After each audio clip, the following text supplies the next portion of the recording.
All right, babies, we're going to do the bell work problem today. We want to understand how the division algorithm goes. We need that because I'm going to keep doing these. So I have lots of examples for you on the YouTube, okay? Okay, not even a text. Okay, all right. We want to try to understand the division algorithm because we're going to actually have to do this with x values, with polynomials. Okay, so let's talk about it. So, Bianca, would you tell me what our dividend is? First of all, 5 is our divisor, and then we have this long dividend here. So what is it? 15387567809.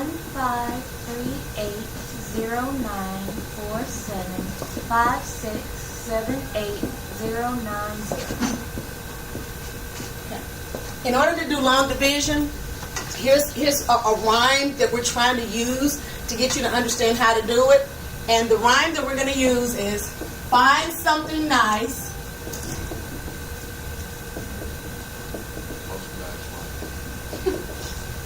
But that's only that's when we do the binomial. Multiply twice. But this is for when we do the binomials. Draw the line. And do what, Mr. Brewer? Change the sign. Okay.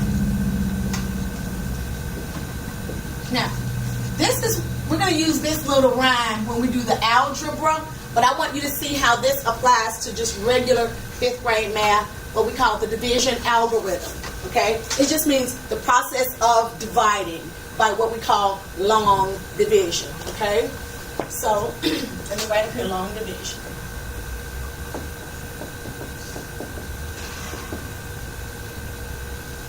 Okay.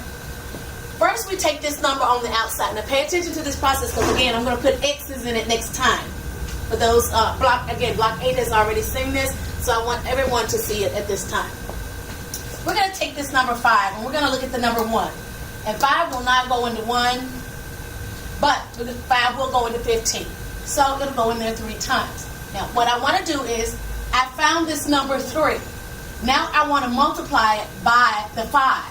3 times 5 is 15. If I draw the line, change the sign, it becomes subtraction, I have a 0 remainder. But what I'm going to do is, I'm actually going to bring down the next number, 3. Then I start the process all over again. 5 will go into 3 0 times. I found this number 0 because I know that 5 will not go into 3. Let me erase that because I don't want you to get confused with that 0. How about if I'm going to do it like that?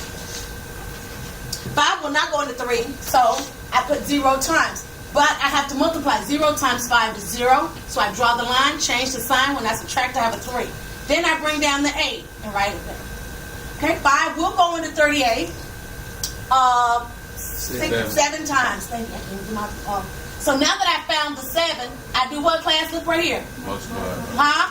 If you say it aloud, you're going to learn the process. So what do I do with the 7? Multiply.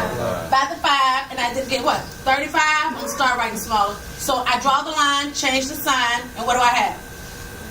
3. Then I bring down my 0. I'm going to totally run out of room. And then I got to find a number. What number would I find? 6. A 6. But once I get the 6, what do I do? Multiply it. So that's going to be what? 30. Then I'm going to draw the line, change the sign. It's going to be a 0, so I bring down the 9. Okay? I can just erase this 0 in front. That's irrelevant. Okay? Those did cancel out. 9. 5 will go in the 9 one time, right? Once I find this 1, what do I do? Class, I'm pointing and I want everyone to reply when I point to this. What do you do? Multiply. 1 times 5 is 5. Draw the line, change the sign. I have a 4. Bring down this 4. 5 will go into 44. 8 times. Now what do I do? Everybody say it. Multiply. 8 times 5 is 40. Draw the line, change the sign. I'm subtracting, so now I have a 4. Bring down my what? 7. 5 will go into 47. How many times? 9 times. 9. Okay. Now, what do I do, class? Multiply. Okay, I know there are more people in here. Miss Jones included. I turn around, Miss Young. Ms. Holmes, Mr. Johnson, would you all please respond when I ask you the question, ask the class the question. I want to hear everyone say multiply so that you will get in the habit of being able to follow this process. Okay? So we multiply 9 times 5. We get what? 45. Draw the line, change the sign. And what we have, 2. Then we bring down the 5. 5 goes into 25. 5 times. Once I put a number up here, what do I do, class? 5 times 5 is 25. I draw the line, change the sign. I have a 0, but that's okay. I'm going to bring down the 6. I can erase that 0 in front because the 6. 5 will go into 6 one time. Now, once I get the 1, once I put something on the top, what do I do? Multiply. 1 times 5 is 5. So draw the line, change the sign. 1 and bring down the 7. Okay, and 5 will go into 17 3 times. Once I put a number on top, what do I do? 3 times 5 is 15. I draw the line, change the sign. I'm at 2. Y'all, I've run out of room. I think we get the process. Continue on and finish that out. Now, you need to understand how the division algorithm goes. Okay? Now notice, when I said draw the line, change the sign, all of these in the front are negative. Now, that's okay for right now, but in the algebra, as we move to algebra, there may be some that are negative, there may be some that are positive. But what you have to do is nevertheless, that's why I say draw the line, change the sign. I'm not going to always just say the word subtract, even though that changing the sign is negating or negative, but we just want to change the sign. Let's just change the sign, and we're going to put the sign in a circle so that we know we have changed our sign. All right. Well, again, that is the division algorithm from your, I think your 4th grade class. So now that we've done it with just basic numbers, now we're going to do it with polynomials. Okay?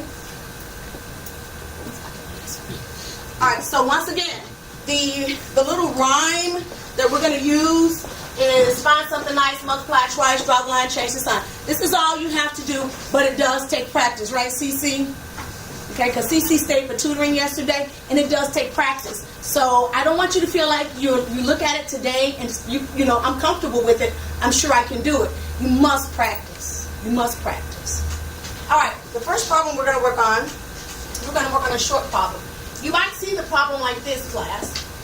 You might see it as 4n cubed plus 4n squared plus 2n divided by 4n. Now you might see it something like that. Nevertheless, this is still a division problem because it clearly has the division sign. Oh, I'm sorry, that's a monomial. Yeah, we'll do the monomial. This is a division problem. We're dividing by a monomial. Okay? So we're put division, dividing by monomial.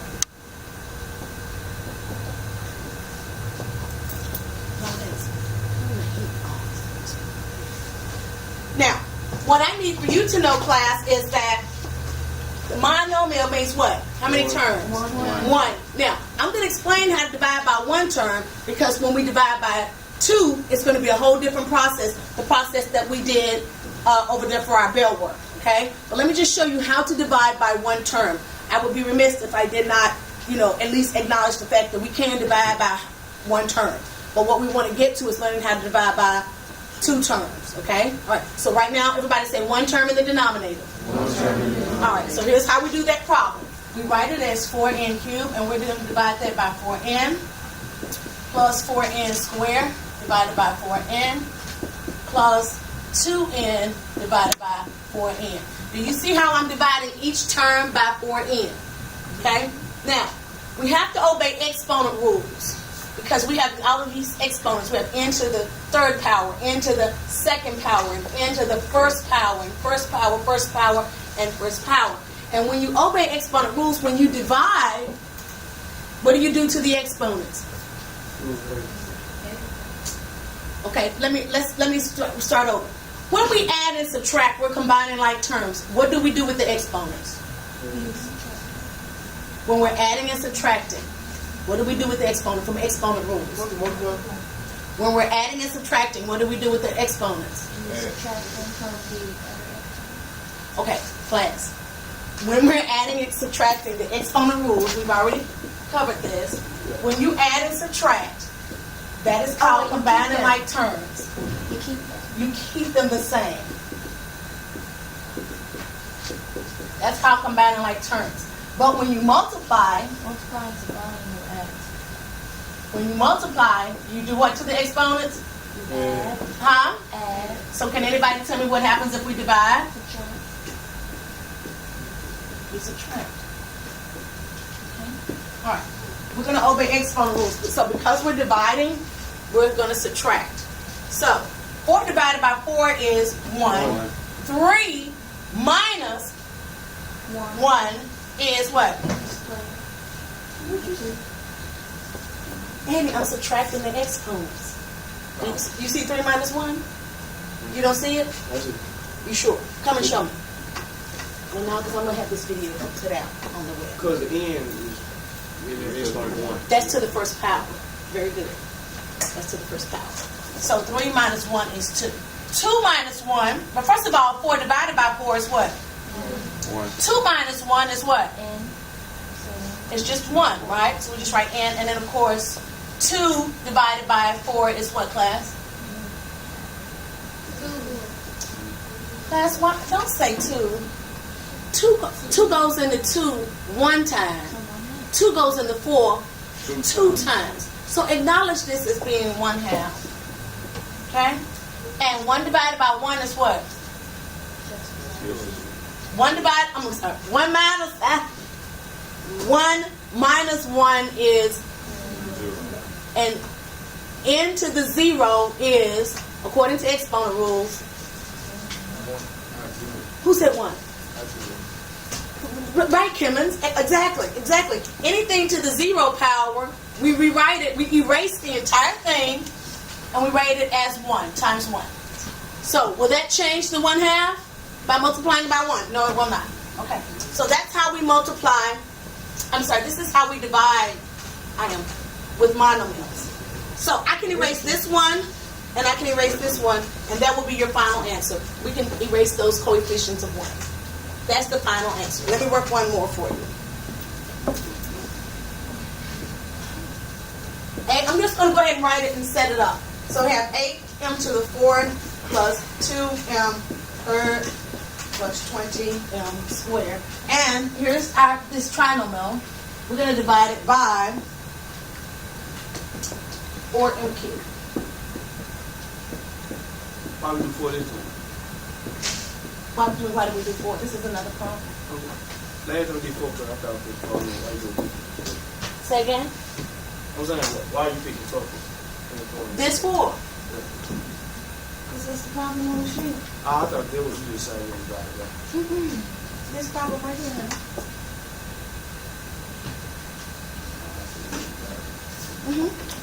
I'm dividing by 4m cubed. Okay? Okay. All right. 8 divided by 4 is 2. And we have the variable m. And then 4 minus 3 is 1. But we're going to erase that one. We don't need it. It's understood.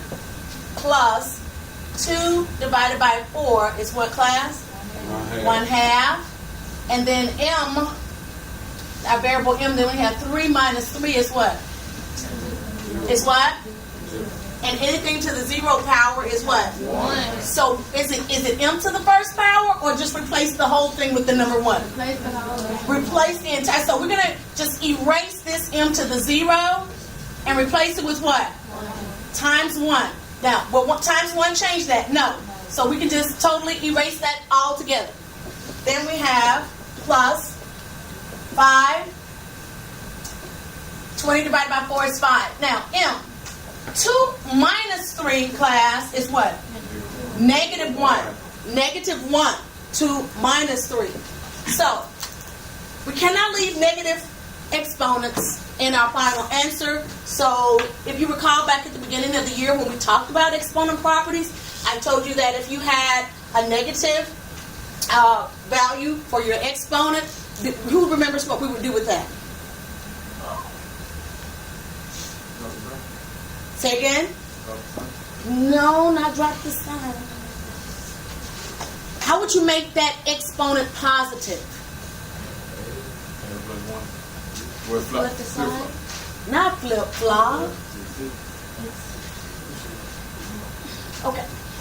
Remember this property, that if I had some x to the negative 1, if I wanted to make it positive, I would do that. Switch it around. Okay? So what would I do with this m to the negative 1? Based on what I just wrote over there. Put 5, put it 1, over 5, But why would it be 5 over m to the negative 1 when this is, when the 1, a positive 1? Very good, Yoquisha. So the final answer will be 2m plus 1/2 plus 5 over m, and the 1 is now positive in the denominator. But are we going to write that positive 1? No, it's understood. We just take it away. Now we can't take that one away. That one's negative. But because it's a positive 1. Why you turn to the decimal? A decimal. I mean, not decimal, fraction again. Because of this property. If it's negative, okay, if it's negative in the numerator, put it in class. If it's negative in the numerator, repeat after me. If it's negative in the numerator, put it in the denominator. If it's negative in the denominator, put it in the numerator. It's just that simple. But of course, you got to make it positive when you change it. Okay? Once you move it, it is no longer negative. When you move it, it is no longer negative. All right? Okay, that's dividing monomial. So let me get to dividing by a binomial, which is where we want to be now. Okay, there are more problems like this for you to practice. I will put practice problems online for you. I will also give you the answer key to make so that you can work the problems and make sure that you are arriving at the correct answer. If you do not arrive at the correct answer, go back and check your work. There may be a sign error or or maybe an exponent property that you did not follow. Okay, now I want to divide by binomial, which brings us back to why we did the Bell work. When we divide by binomials,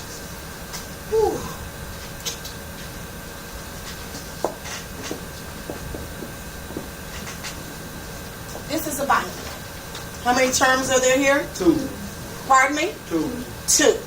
Now, when you did the Bell work, we only had the 1/5 out front. But now we have 2 terms. I'm telling you we have 2 terms because you are going to have to multiply how many times? Twice. Based on our little run. So we have r minus 10. And we want to do long division. We have r cubed minus 5r squared minus 54r plus 31. So Mr. Lobbins is going to hold us up today, right, Mr. Lobbins? Okay. So when we want to perform long division with using a binomial, our rhyme is find something nice, multiply it twice, draw the line, change the sign. So if I have r to the first power, and my first term is r to the third power, I'm going to go over here, and I know that I'm finding this r to the second power. Because what I want to do is I want to multiply these two in order to get r to the third power. Okay? So, in other words, what would I multiply r to the first by in order to get r to the third? R squared, right? Okay? So, 2 plus 1 is what? 3. So, when I multiply them, I add those exponents. So, I multiply r first times r second. Now, I multiply the r, but I also have to multiply by the what? 10. The negative 10, class. Okay? So, I'm writing negative 10 r squared. I found something nice, and I multiply it what? Twice. When I say twice, that means I multiply this item, this r squared, by the what? R to the first, and by the what? And by the negative 10. Now I'm going to draw the line and change the sign. This is positive. I'm going to make it negative. And this 10 is negative. So I'm going to draw me a little circle and now indicate that it is positive because I had to draw the line, change the sign. So I have a positive 10r squared and a negative 5r squared. So that leaves me with a positive 5r squared. And now I'm going to bring down my negative 54r. R to the first power. Now I've got to find something nice. So what do I need to find so that if I multiply r to the first power, I will get 5r to the second power? 5r. So it's going to be plus 5r. Now, I found something nice. So what do I do? So I'm going to multiply 5r times 5r, and I get 5r squared. I have 5r times negative 10. That's going to give me a negative 50r. And what do I do, class? Draw the line. Draw the line, change the sign. This is positive. I'm going to make it negative, and I'm putting it in a circle. And this is also negative, so I'm going to make it positive. Okay? Going back, you know these, you understand, these two terms, they cancel each other out. That's why we proceeded on with the next item in line. Okay? So since this cancels out, I now have a negative 54r and a positive 50r. So I have a negative 4r, and I'm going to bring down a positive 31. Now I need to find something nice. What do I need to multiply r by to get a negative 4r? I want to get this exact item. Negative 4. What class? Why am I hearing negative 4r? How about just negative 4, class? Because once I multiply by negative 4 times r, I have negative 4r. Do you understand? Okay, so not negative 4r, but negative 4. So I found something nice. It's negative 4. Now what do I have to do? Multiply twice. So that's going to give me a negative 4r, and that's going to give me a positive 40. And then what do I do, class? Draw the line, change the sign. That's negative. It's going to be a positive. This is positive. It's going to be a what? Negative. These two cancel out, that's what I wanted to do. Now I have a negative 40 and a positive 31. And so 9. No, negative 9. It's my remainder, and I write my remainder as negative 9 over r minus 10. Okay, and what you need to know when we do this process is that if I multiply, okay, we're actually done with the problem now, but I want to show you how to check your work. If we take our quotient here, if we take this value and we multiply it by this, draw an arrow like that. If you take this and multiply this, and you come down here and you add this, negative 9, you'll come back to this. So write that in your notes, because we are going to have to check our notes. Okay? All right, let me get another one in very quickly. Lobbins, make sure you have this information down, because I'm going to try to get synthetic in. All right. Let me work one that's a little bit longer, so you can possibly see the steps more so as we go along. Now I'm going to multiply 1 to the 5th power. Okay, so I'm going to multiply by k. I'm sorry. My differentizer is k minus 6. So I have k to the 5th plus 4k to the 4th minus 70 k cubed plus 67 k squared minus 34k minus 40. Pardon me, teachers and students. Teachers, at the ringing of the bell, would you please release the choir members to report to the choir room? At the ringing of the bell, please release the choir members to report to the choir room. Thank you. Okay. Let's try and, so what do I need? What do I need to find something nice? So what do I need to go here? What do I need to multiply k by to get k to the 5th? 4. Huh? K to the 4th. So I found something nice. I do what? Multiply twice. So I get k to the 5th and a negative 6k to the 4th. Okay, draw the line and change the sign. I'm going to stop it here, but I will continue. I will record this video.